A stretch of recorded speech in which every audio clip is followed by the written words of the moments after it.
Bienvenue à l'Université des soutiens à la Palestine. C'est ce qu'on peut lire à l'entrée de ce campement. Ici, à l'Université de Columbia sur Manhattan, les étudiants ont installé des tentes pour dénoncer la guerre à Gaza.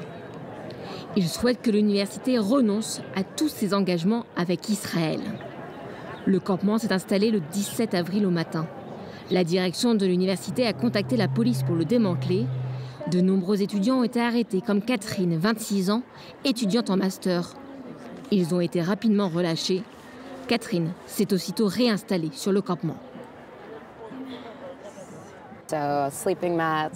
Mon matelas, mon sac de couchage, un coussin et mon kéfier.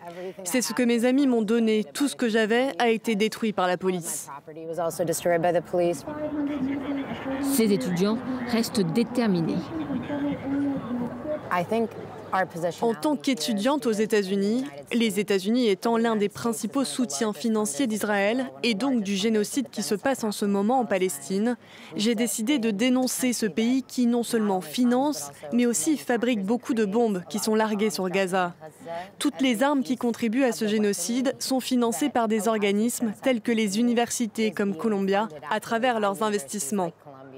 Le mouvement étudiant d'aujourd'hui est dans la continuité du mouvement étudiant des années 60, ici aux États-Unis et dans le monde, et aussi du mouvement contre l'apartheid en Afrique du Sud dans les années 80. Aujourd'hui, ce mouvement étudiant renaît. Mais tout le monde ne partage pas le même avis. Comme cet autre groupe d'étudiants, des vétérans américains, certains ont des origines israéliennes.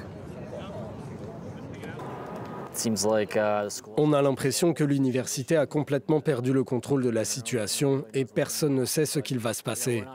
Nous ne sommes pas là pour provoquer quiconque. Nous avons vu un drapeau américain brûler. 2 vétérans ont été attaqués, dont quelques-uns de mes camarades juifs. Nous sommes juste là pour montrer notre soutien à notre pays.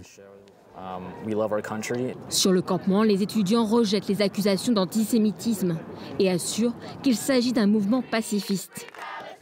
À l'extérieur de l'université, d'autres manifestants soutiennent le mouvement sous surveillance policière. Les étudiants ont annoncé qu'ils ne bougeront pas tant qu'ils n'auront pas obtenu ce qu'ils voulaient.